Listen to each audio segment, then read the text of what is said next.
Olá pessoal, tudo bem? Hoje a gente está lançando uma sequência de vídeos trazendo algumas explicações bem detalhadas sobre regularização de imóveis rurais e urbanos. Dúvidas muito corriqueiras para quem é proprietário de imóvel rural e urbano. Então, situações como georreferenciamento. O que é um georreferenciamento? Quem que é obrigado a fazer esse georreferenciamento? E no caso de imóvel urbano, como é que é o procedimento de georreferenciamento? Qual é a diferença entre georreferenciamento e certificação no SIGEF? O que é um cadastro ambiental rural? Quais são as exigências desses cadastros ambientais rurais? O que é um certificado de cadastro de imóvel rural, que é o que é o certificado do INCRA? O que é um ITR, que é o Imposto Territorial Rural, que é o que geralmente o pessoal chama de INCRA equivocadamente. Então são algumas situações que a gente vai estar ao longo de uma sequência de vídeos explicando para vocês, proprietários e curiosos, interessados no assunto, buscando esclarecer para vocês detalhe por detalhe a respeito desses assuntos, ok? Então aproveita aí, dá um like nesse nosso vídeo, aproveita também, se inscreve no nosso canal, não esquece de ativar o sino de notificação, certo? E dê essa força aí pra gente, acompanhe, para que a gente possa estar divulgando e esclarecendo ainda mais sobre esse assunto, ok? Até lá!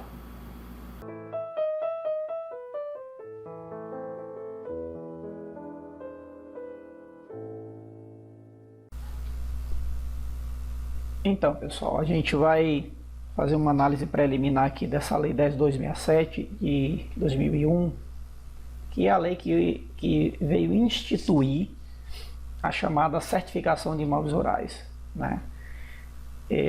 então essa lei ela foi criada para organizar essa base de dados ou esses levantamentos que são feitos dentro do sistema do INCRA, certo?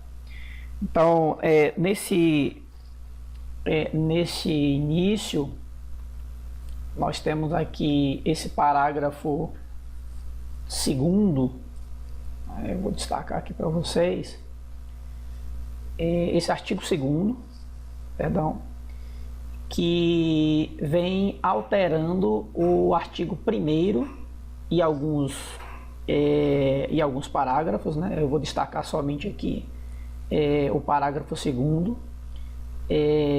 desta Lei 5.868 de 1972. Tá? Então essa lei complementar ela vem fazendo algumas atualizações de algumas outras leis, e eu vou destacar exatamente esse ponto. Por quê? Porque é aí que deu início ao que hoje nós entendemos como certificação de imóveis rurais.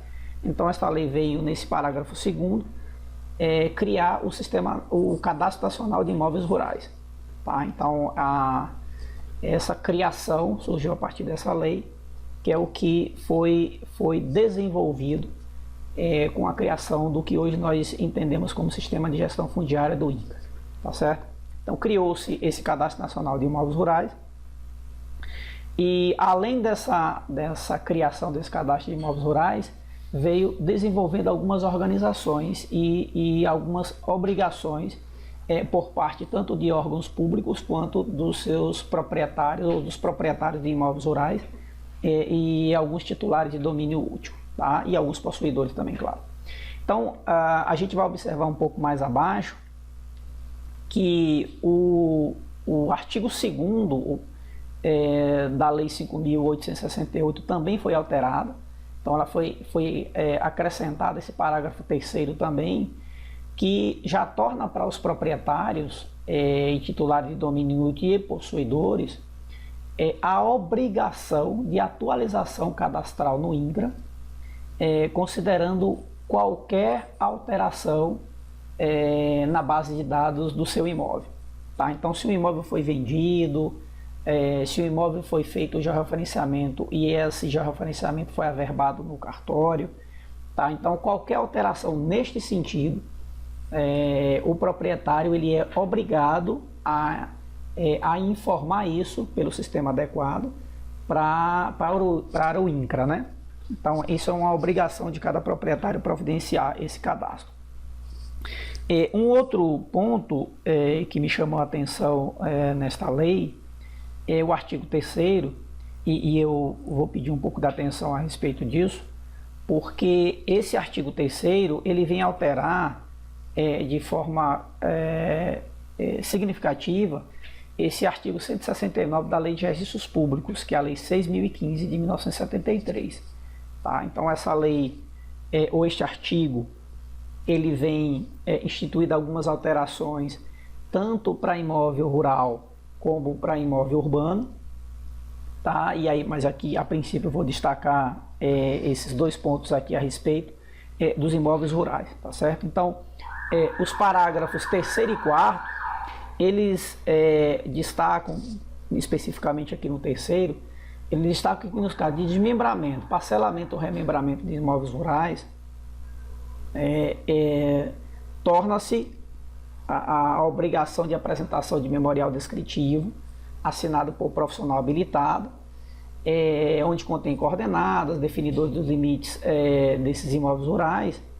Mas neste parágrafo aqui me chama a atenção, e eu vou destacar exatamente isso, que é este item que diz: e com precisão posicional a ser certificada a ser fixada pelo INCRA. Então, esta parte deste parágrafo é que auxiliou ou deu fundamento para a criação da norma técnica de georreferenciamento de imóveis rurais. Tá? Por quê? Porque todo esse trabalho que nós desenvolvemos, ele é submetido a estes procedimentos estabelecidos pela norma e aí fixados pelo INCRA, e nosso trabalho sendo aprovado dentro daquilo que é estabelecido pela norma, aí é que é gerada essa certificação. Tá certo? Então, o fundamento disso é exatamente este artigo 3º, e que ele estabelece quais são as condições de exigências para que esse trabalho seja feito dentro deste perfil técnico. Um outro ponto seria esse parágrafo 4º, que observa que o 3º ele fala de desmembramento, parcelamento, remembramento, e o parágrafo 4º ele vem e acrescenta mais um item, que a identificação de que trata o parágrafo 3º torna-se-á obrigatória para a efetivação do registro. Aí ele traz: em qualquer situação de transferência de imóvel rural. Então, vendeu a sua propriedade, tá certo?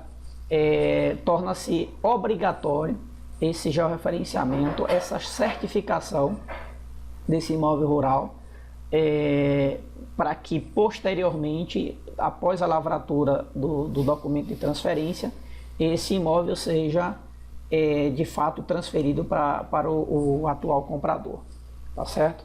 Eu destaco aqui nesse item, que é o que a gente vai ver logo em seguida, que esse parágrafo, no final do parágrafo 4º, ele destaca que nos prazos fixados pelo ato do poder público. Esses prazos fixados, ele vem exatamente naquilo que a gente vai ver agora, que é o que? O decreto que regulamentou esta lei 10.267, que é este decreto 4.449 de 2004. Tá? Eu vou destacar somente 2 pontos desse decreto, porque é o que de fato eu vejo como, neste momento, o mais importante para esclarecer para vocês. Um item seria esse artigo, ou esse parágrafo 5º do artigo 9º, que eu vou estar mostrando aqui para vocês. Esse parágrafo 5º deste artigo 9º, aqui tem aqui o artigo 9º, certo?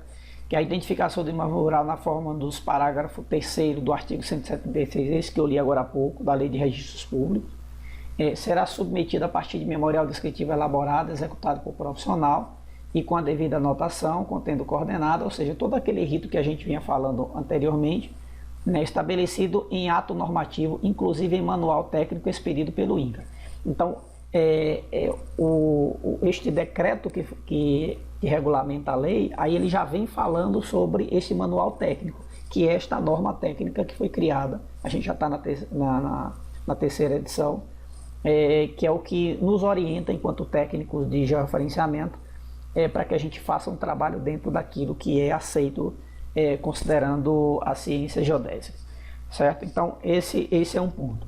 Mas me chama a atenção aqui este parágrafo 5º, que é interessante para que cada proprietário compreenda o porquê e onde está o fundamento.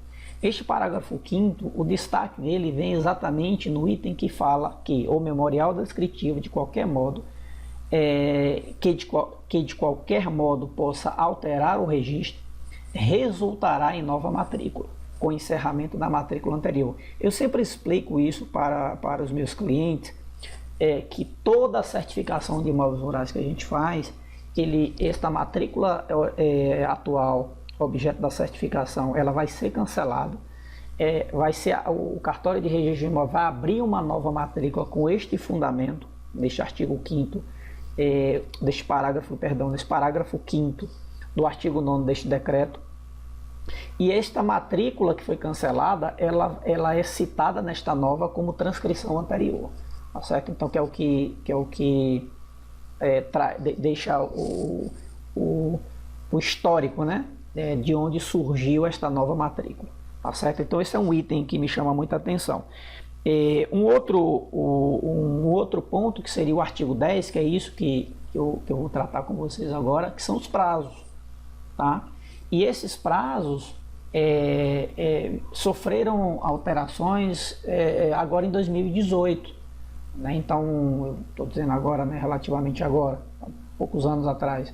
Então, o decreto 9.311, como vocês podem observar aqui, veio alterando os incisos 5º, os incisos 5, 6 e 7 deste decreto 4.449, tá certo? Então ele veio fazendo algumas alterações, e nessas alterações eles restabeleceram um novo calendário de exigência de certificação para efeito de registro nos cartórios, tá certo? Então, a partir de novembro, com este novo decreto, a partir de novembro de 2018, tornou-se obrigatória a apresentação da certificação para imóveis com tamanho igual e superior a 100 hectares.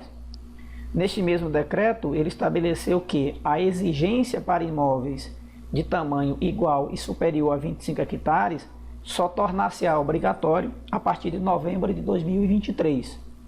E, por fim, os imóveis acima, igual e superior a 4 hectares tornar-se-ão obrigatórios a partir de novembro de 2025. É claro que no item aqui do inciso 7, ele não trata especificamente de 4 hectares, né? Então eu estou colocando 4 hectares porque é a fração mínima do parcelamento daqui, tá certo? Que é o tamanho mínimo considerado pela lei para o imóvel rural, né? Mas o que o decreto diz é que o prazo de 22 anos, para imóveis com área inferior a 25 hectares. Bom, como a fração mínima de parcelamento são 4, então a gente estabelece isso por uma questão lógica com o tamanho igual e superior a 4 hectares, tá certo? Então essas são algumas informações que a gente entende que são importantes para vocês, tá certo? E no decorrer do nosso canal, a gente vai estar prestando alguns outros esclarecimentos a partir de novos vídeos, tá certo? Então eu quero agradecer a vocês nesse momento. Aproveita e dá um joinha aqui no nosso canal, se inscreve também, tá certo? Para dar relevância, e até a próxima.